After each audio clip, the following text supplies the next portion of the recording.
আসসালামু আলাইকুম। বীরভূম জেলার বোলপুর শান্তিনিকেতন থানার ছোট্ট একটা গ্রাম থেকে আমি তোমাদের খুশি। কেমন আছো তোমরা সবাই? আশা করছি তোমরা সবাই ভালো আছো আর আল্লাহর রহমতে আমিও ভালো আছি। তো সকাল সকাল উঠে মা চা বানিয়ে রেখেছিল। তো প্রথমে চাটা খেয়ে নিলাম, তারপর রান্নাঘরে এসে দেখি মা বানাচ্ছে কুমড়ো আলুর তরকারি। যেহেতু তোমাদের ভাইয়া আমার আব্বু সবার মাঠে কাজ করছে, তো মুড়ি দিয়ে খাবে সেই জন্য কুমড়ো আলুর তরকারি বানাচ্ছে। তারপরে কালকে যে কাপড়গুলো ধুয়েছিলাম সেগুলো না পুরোপুরি ভাবে শোকায়নি, যেহেতু বর্ষার দিন তো রোদটা খুব একটা হয় না, সেই জন্য একদিনে সব কাপড় শোকাচ্ছে না। তো মা বললো কাপড়গুলো নিয়ে গিয়ে ছাদে আরেকটু মেলে দে, তাহলে ভালোভাবে শুকিয়ে যাবে। তো সেই জন্য আমি মায়ের কথা মতো কাপড়গুলো নিয়ে ছাদে চলে এসেছি। আর আজকের ওয়েদারটা এত ভালো ছিল, আকাশটা দেখতে খুবই ভালো লাগছিল। তোমরা একবার দেখো আকাশটা কতটা সুন্দর লাগছে। আর আজকে না এই কাপড়গুলো আমি মেলে দেবো, এগুলো সব শুকিয়ে যাবে। তারপরে আমি আবারও কাপড় ধুয়েছিলাম। যেহেতু ছোট একটা বাচ্চা আছে, রোজই আমাদের কাপড় এরকমই ধুতে হয়, প্রত্যেক দিন, মানে একদিন ছাড়া ছাড়া আমাদের এরকম কাপড়গুলো সবই ধুতে হয়। বেডশিটগুলোও আমরা এভাবেই ধুয়ে দিই প্রত্যেক দিন। তো তারপরে তো আব্বুরা মাঠে চাষ করছে, এখন সেই সব জামা কাপড়ও রয়েছে। আর আমাদের ধান পুঁততে শুরু করে দিয়েছে। তোমরা কারা কারা ধান পুঁততে শুরু করলে অবশ্যই কমেন্ট করে কিন্তু জানিও। আর আমরা যেহেতু চাষিবাসী মানুষ, তো আমাদের ধান পোঁতা বাঁধা এগুলো না আমাদের মানে হতেই থাকে সব সময়। আর আমার আব্বুর একটু সবসময় তাড়াতাড়ি বেশি, চাষটা মানে কখন করবে সেরকম একটা তাড়াতাড়ি। চাষটা করতে পারলে আর কি রিল্যাক্স আরাম, তো এটা নিয়ে একটা টেনশনে থাকে সব সময়। তো আব্বুর আজকে হয়তো ধান পোঁতা হয়ে যাবে সব।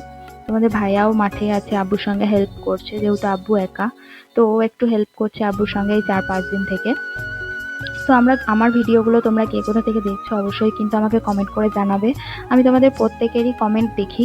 আর তোমরা অনেকেই বুঝতে পারছো না আমার বাড়ি কোথায়। আমার বাড়ি হচ্ছে বোলপুর শান্তিনিকেতন থানার রূপপুর গ্রামে আমার বাড়ি। তো আজকে বলে দিলাম ভিডিওর মধ্যে, তোমরা এখান থেকে সবাই জেনে নিও। আসলে সবাই কমেন্ট করে, সবার কমেন্টে তো রিপ্লাই দেওয়া একদমই সম্ভব নয়, তো সেই জন্য আমি ভিডিওর মধ্যে বলে দিলাম। আর এই যে দেখতেই পাচ্ছ তোমরা, পুরো দিক একদম পানিতে পানিতে ভরা আছে। আর কদিন পরে সব সবুজ হয়ে যাবে। যেগুলো সবুজ আছে সেগুলো না ধান পোতা হয়ে গেছে, আর যেগুলো এখনো পানি রয়েছে সেগুলো তো এখনো ধান পোতা হয়নি। তো এগুলো তো আস্তে আস্তে সব সবুজ হয়ে যাবে। আর ওখানটায় কাজ করছিল, আমি ওটা দেখাচ্ছিলাম। তারপরে তো মা সকালে কিছু আমাদের গাছের আম তুলে রেখেছিল, এই আমগুলো কেটে আদিল আর আমি মিলে খেয়ে নিলাম। আর আদিল এখানে ওর বড় নানু ট্রাক্টরটা রেখেছিল, সেই জন্য ট্রাক্টরে বসে বসে খেলা করছিল। আমাকে বলছিল মা তুমি দাঁড়িয়েই থাকো, আমি খেলা করব। তো আমার তো অনেক কাজ ছিল, সেই জন্য আমি ওই দিদিকে দাঁড় করিয়ে রেখেছিলাম আর ও খেলা করছিল। আর এদিকে এত ভালো লাগছিল ওয়েদারটা দেখতে, আকাশটাও খুব সুন্দর লাগছিল দেখতে। আর এখানে না অনেক ডাস্ট রেখেছে, ওই নোংরাগুলো হাত দিয়েছে, সবসময় খেলা করছে। তো ওকে বারবার চান করাতে হচ্ছে, যেহেতু ছোট বাচ্চা ও বোঝে না এগুলো হাত দিতে নেই, তো বারবার এগুলো নিয়েই খেলা করছে। তো তারপরেই মা বলল যে রান্না বান্নার প্রস্তুতি শুরু করতে হবে, যেহেতু রান্না বান্না এখন মাই করছে। তো সেই জন্য আর এখানে দিদি আমাদের বাড়িতে ছিল, তো দিদি শাক বাছছিল এখানে। মা বললো শাকগুলো তুমি বেছে রাখো, মা রান্না করবে। তো সেই জন্য দিদি বসে বসে শাকগুলো বেছে নিচ্ছিল। এগুলো হচ্ছে লালচে শাক, আমাদের বড় মাদের উঠানে হয়েছে এই শাকগুলো। তো মা গিয়ে তুলে নিয়ে এসেছিল। তারপরে মা বললো যে আজকে কলা আলু ডিম দিয়ে ঝোল বানাবো, তো একটু মশলাটা আমাকে শিলে বেটে দে। তো সেই জন্য আমি এখানে জিরে নিয়ে নিয়েছি, পেঁয়াজ। তো এখানে আমি চলে এসেছি মশলা বাটতে। আদিল খেলা করছে ওখানে ওর নিনির কাছে, আর এখানে আমি বসে বসে মশলা বাটছিলাম। জানো তো আমার নানি আমাদের বাড়িতেই আছে, কিন্তু আমার নানির শরীরটা প্রচন্ড খারাপ। এতটাই খারাপ যে নানি আজকে 20-25 দিন কিচ্ছু খাচ্ছে না, শুধুমাত্র ওষুধ খাচ্ছে, জুস। আর একটু যদি আমরা দুধ খাওয়াচ্ছি তবেই, কিন্তু ভাত টাত একদমই খেতে পারছে না, প্রচন্ড দুর্বল হয়ে গেছে। আর বমিও হচ্ছে, মানে আমরা যদি জোর করে কিছু খাইয়ে দিচ্ছি তাহলে প্রচন্ড বমি করছে।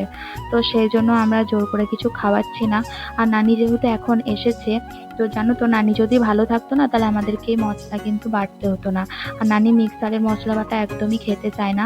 আমাদের যেহেতু মিক্সার রয়েছে, কিন্তু নানি যেহেতু রয়েছে, তো মা বললো যে মিক্সারে মশলা বাটিস না, সিলেই বাট। যদিও একটু খাওয়াই জোর করে, তাহলে মিক্সারে বাটলে আর কি খাবে না নানি। তো সেই জন্য আমি এখানে মশলা বাটতে চলে এসেছি। আর নানি যদি ভালো থাকতো না তাহলে আমাকে বাটতেই দিত না, নানি মশলা বাটতো। মামিদের বাড়িতে তো নানি কাটাকাটি এগুলো সব করে দেয়, বাটা মশলা বাটা, মামি রান্না বান্না করে, এগুলো করে। কিন্তু নানি অনেকটা হেল্প করে, আমাদের বাড়ি আসলেও করে ওগুলো, নানি বসে থাকতে পারে না। কিন্তু এখন প্রচন্ড শরীর খারাপ, বিছানা থেকে উঠতেই পারছে না। আর আমি তো এরকম শরীর খারাপ কখনো দেখিনি আমার নানি। তোমরা সবাই আমার নানির জন্য দোয়া করো, আমার নানি যেন তাড়াতাড়ি সুস্থ হয়ে যায় আবার আগের মতো। তো দেখাচ্ছে ডক্টর বলেছে রিপোর্টের কোনো অসুবিধা নেই, জাস্ট একটু হেমোগ্লোবিনটা কম আছে আর একটু লেবারে ইনফেকশন হয়েছে, তো ওটা তাড়াতাড়ি ওষুধ খেলে ঠিক হয়ে যাবে। তো নানি ভীষণই টেনশন করছে, যেহেতু ছোট থেকেই কখনো ওরকম ভাবে অসুস্থ হয়নি, হসপিটালেও ভর্তি হয়নি, এত এত মেডিসিনও কখনো নেয়নি। তো সেই জন্যই নানি আরো বেশি টেনশন করছে, আর তার উপরে তো মা আরো টেনশন করছে, মাও টেনশনে কিছু খাচ্ছে না, যেহেতু নানি আমাদের সবকিছু। তো সবাই তোমরা আমার নানির জন্য দোয়া করো, তাড়াতাড়ি যেন সুস্থ হয়ে যায়। তো এদিকে আমার মশলা বাটা হয়ে গেছে, আর আদিল তো প্রায় 10টার সময় উঠলো, তো ও না উঠলে তো বিছানা গোছানো একদমই হয় না যতক্ষণ না ওঠে। তো ওকে ওঠানোর পরে ওকে ফ্রেশ করিয়ে হরলিক্স টলিক্স সব খাইয়ে দিয়েছি, আর ওকে এখন একটু ফোন দেখতে দিয়েছি। জানো তো, আমরা যতই চেষ্টা করি বাচ্চাদেরকে ফোন দেখতে দেব না, কিন্তু সেটা আর কোনো মতেই হবে না, কারণ বাচ্চাদেরকে আমরা যদি ফোন না দেখতে দিই তাহলে কিন্তু আমাদের কোনো কাজটাই ঠিকভাবে হবে না। তো আমি ওকে ফোন দিয়ে দিয়েছি, যেহেতু ওর আব্বু মাঠে আছে তো ওর ফোনটা বাড়িতেই আছে, সেই জন্য আমি আবার ভিডিওটা করতে পারছি। আর ওর নিনির ফোনটা না খারাপ হয়ে গেছে, তো ওই ফোনটা দিয়ে আর কোনো কাজ হচ্ছে না, আর আমি যখনই ওকে ফোন দিই তখন তো আমার ভিডিও অফ থাকে, এডিটিং অফ থাকে, তো তখন আর আমার ভিডিও এডিটিং ওগুলো সব পিছিয়ে যায়। আর যেহেতু ওর আব্বু বাড়িতেই আছে, মাঠে আছে, সেই জন্য ওর ফোনটা বাড়িতে আছে, আমার একটু হেল্প হয়ে যাচ্ছে। এদিকে আমার ভিডিওগুলো করা হচ্ছে, ও না বসে বসে ফোন দেখছিল। তারপরে তো আমাকে কত কোয়েশ্চেন করে, মা এটা কি, মা ওটা কি, মা এটা বলো, মা ওটা দাও, মা ওটা দাও। আমার তো মাথা খারাপ হয়ে যায় ওর কোয়েশ্চেনের অ্যান্সার দিতে দিতে। তো কি করবো, ও তো ছোট্ট বাচ্চা, ও কিছু বোঝে না। তো যখন বুঝবে তখন হয়তো এই ভিডিওগুলো দেখে ও ভাববে যে আমি মাকে কত জ্বালাতাম। আরো তো অনেক ভিডিও রয়েছে, ও জানো তো এখন খুব দুষ্টুমি করছে, মানে সবাইকে খুব মারামারি করছে সবার সঙ্গে, আরো অনেক কিছু, মানে যে আমাদের বাড়িতে আসছে তাকে মারছে, তারপরে আরো অনেক কিছু, মানে ছুঁড়ে ফেলে দিচ্ছে, সবকিছু ভেঙে দিচ্ছে। ও কিছু বুঝছেই না যে এটা আমাকে করতে হবে, ওটা আমাকে করতে হবে না। আর ওর এখনো 3 বছর বয়স হয়নি, চলছে 2 বছর 7 মাস। তো জানি না 3 বছরে কি ওর একটু জ্ঞান হবে কিনা। তারপর তো ওকে স্কুলে ভর্তি করবো ভাবছি 3 বছর হয়ে গেলেই। তো দেখি কতটুকু আমি করতে পারি। আর ওকে এখন আমি বাড়িতেই পড়াচ্ছি, আর ওর না এমনিতে বুদ্ধিটা খুবই ভালো, আমি যেগুলো পড়াচ্ছি সবই দেখছি যে মনে রেখেছে। আমি ওকে না পড়ানোর পরে বই বন্ধ করে সবকিছু জিজ্ঞাসা করি, ও সবকিছু সুন্দরভাবে অ্যান্সার দিতে পারে। তো জানি না কিভাবে কি করতে পারবো, তো চেষ্টা তো অনেক কিছুই আছে, তো দেখা যাক। আর এদিকে গল্প করতে আমি বিছানার বেডশিটটা চেঞ্জ করে দিয়েছি। আমি তো বললাম যে 2 দিন 1 দিন পর পরই আমি বেডশিটগুলো চেঞ্জ করে দিই, যেহেতু ছোট্ট একটা বাচ্চা, ও নোংরা প্রচন্ড করে। আর আমি না গোছাতেই থাকি, আর আদিলের আব্বু আমাকে বলবে তুমি আর কত গোছাবে, গুছিয়ে গুছিয়ে আলামারা হয়ে যাবে। আর ওরা তো দুজনেতে মানে এত পরিমাণে নোংরা করে, জানো তো, যখন আদিল একলা থাকে তখন ও অতটাও নোংরা করে না, কিন্তু ওর আব্বু এলে ওর পাওয়ার বেড়ে যায়, আর ও সব কিছু এলোমেলো করে দেয়। আর যখন ওকে আমি একা রাখি তো ও আমাকে প্রচন্ড ভয় করে, আর ওর আব্বু যখন চলে আসে ও আমাকে ভয়ই করে না। তারপরে এদিকে আমি সুন্দর করে বেডশিট টান টান করে পেতে নিয়েছি, আর আলনাটাও সুন্দর করে গুছিয়ে নিয়েছি। তারপরে আমি এদিকে সুন্দর করে ঘর বারান্দাগুলো ঝাড় দিয়ে নেবো। তো ভেবেছিলাম আজকে সব ভিডিও ডিটেলসে শেয়ার করব, কিন্তু আদিল এত পরিমাণে জ্বালাচ্ছিল, তো আমি তারপরে আর ঘর মোছা এগুলো দেখাতেই পারিনি। তারপর তো এদিকে আমি সুন্দর করে গুছিয়ে নিয়েছি, আর মা তো ওদিকে রান্না বান্না করেছিল বলে আমাকে আর ওদিকে রান্না বান্নার দিকে যেতে হয়নি।